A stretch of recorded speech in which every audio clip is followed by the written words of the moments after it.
Student, welcome to again class 12th physical education class. Last topic हम लोगों का committees और उनकी रिस्पॉन्सिबिलिटी था कि कौन कौन सी कमेटी होती हैं टूर्नामेंट के दौरान और उनकी अपनी क्या क्या रिस्पॉन्सिबिलिटी होती हैं। नेक्स्ट टॉपिक हम लोगों ने टूर्नामेंट पढ़ने के लिए बोला था। सो tournament is a referred as healthy competition to decided the best team. It is the sports festival where teams play against each other in congenial way. Tournaments are essential and most important part of physical education curriculum. These are the best way for satisfying the natural will of competition. In modern time, tournaments are organized in a civilized way with certain rules and regulations which every team has to obey. A tournament provides good platform to display the talent and perfection of skills, techniques, tactics, and strategy also. Tournament also provide evaluation and comparison of teams. Thus, they act as inspiration and encouragement for students. The type of tournament depend upon various factors like funds available, time period or duration, level of standard of teams, infrastructure available, staff available, faculties available, etc. लेकिन बात अगर definition की आती है तो मैंने एक tournament की शॉर्ट डिफिनीशन लिखी है, इधर देखिएगा। A tournament is a competition held among various team in a particular activity according to a fixed schedule where a winner is decided. मतलब टूर्नामेंट एक ऐसी प्रतियोगिता है जिसके अनुसार यह विशेष गतिविधि मतलब एक्टिविटी विभिन्न टीमों के बीच एक निश्चित समय के लिए आयोजित की जाती है जहां विजेता का फैसला किया जाता है। There are various method for organise a tournament which depend upon various factors such as मतलब कि टूर्नामेंट में आयोजन के विभिन्न तरीके हैं, जो कारण हैं फैक्टर्स कारक वो नीचे दिए गए हैं। क्या क्या है? Number first, the number of participating team. क्या है फर्स्ट फैक्टर? टूर्नामेंट में शामिल टीमों की संख्या, अर्थात टूर्नामेंट में कुल कितनी टीमें शामिल हो रही। Number second, facilities of ground, equipment and number of officials available. उपलब्धता पर, अर्थात हमारे पास उस एक्टिविटी गतिविधि से रिलेटेड कितने ग्राउंड हैं, कितने इक्विपमेंट हैं, कितने ऑफिशियल्स हैं। इनकी उपलब्धता ज़्यादा होने पर समय कम लगेगा और इनकी उपलब्धता अगर कम होती है तो ऐसे में समय ज़्यादा लगेगा। Number third, days in which the tournament is to be completed, यानी दिनों की संख्या पर कितने दिनों में प्रतियोगिता समाप्त होती है, यानी कितने दिनों के लिए प्रतियोगिता रखी जाती है। Next, important of tournament. First is development of sports skill.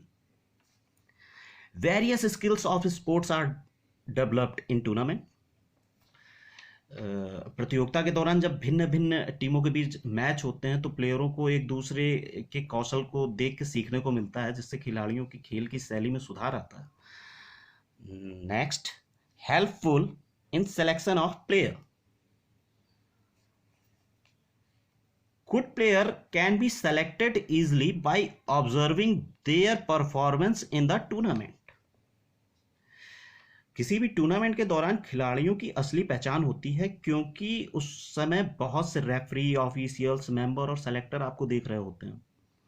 Normal आप प्रैक्टिस करते हैं तो आप पर उतना ध्यान नहीं किसी का जाता है क्योंकि वहाँ कोई नहीं होता है, लेकिन टूर्नामेंट के दौरान आपका हुनर दिखता है जहाँ से सिलेक्शन के चांस बनते हैं। जिसका एक एग्जांपल है, आप हमेशा देखते होंगे आईपीएल, जहाँ से आप देखते हैं प्रत्येक वर्ष एवरी ईयर भारतीय टीम को एक नया चेहरा, एक नया स्टार मिलता है। Next is development of national and integrational and international integration. Okay, development of national and international integration. That means it not only develops the integration of national and integrational international level, but also gives sense of unity and brotherhood. मतलब राष्ट्रीय और अंतर्राष्ट्रीय एकीकरण की भावना का भाव पैदा ही करना केवल नहीं होता है, बल्कि एक दूसरे में भाईचारे की भावना भी उत्पन्न करता है tournament. Next, development of social qualities. Social traits such as respect, brotherhood, discipline, sympathy, tolerance are developed among participants through tournaments. मतलब सामाजिक विकास का अर्थ वास्तव में सामाजिक संबंधों में परिपक्वता प्राप्त करना होता है। जैसे नए नए व्यक्तियों के संपर्क में आने से नए कानून, नियम, शर्तें, लोकाचार, रूढ़ियां, प्रथाएं, परंपराएं आदि से संबंधित व्यवहार भी नया होता है, जो कि दूसरों के संपर्क तथा सहयोग के बिना असंभव होता है। एक दूसरे के संपर्क में आने पे ये सारी चीज़ें हमको सीखने को मिलती हैं। कुल मिलाकर इसका यही अर्थ मैं बताऊंगा कि सामाजिक होने के कारण ही हमारे अंदर दूसरों के सम्मान देना, भाईचारे की भावना, अनुशासन, दूसरे के प्रति उदार भाव, इस तरह के बहुत से सामाजिक रीतियां टूर्नामेंट्स के दौरान हम सीखते और समझते हैं। तो बच्चों, आज का हमारा टॉपिक टूर्नामेंट था, जिसको हम इतने पर ही रखते हैं। नेक्स्ट टॉपिक हम लोगों का होगा टाइप्स ऑफ टूर्नामेंट। जो जैसे जैसे आप हम लोग इस चैप्टर में हम आगे बढ़ते जा रहे हैं, वैसे वैसे टॉपिक हमारे और इम्पॉर्टेंट होते चले जा रहे हैं, इसलिए इनको ज़रूर पढ़िए। ये 7 से 8 नंबर इस चैप्टर से आता है, इसलिए ध्यान से ज़रूर से पढ़िए। और ओके, नेक्स्ट टॉपिक में हम मिलेंगे आपको टाइप्स ऑफ टूर्नामेंट के साथ। ओके।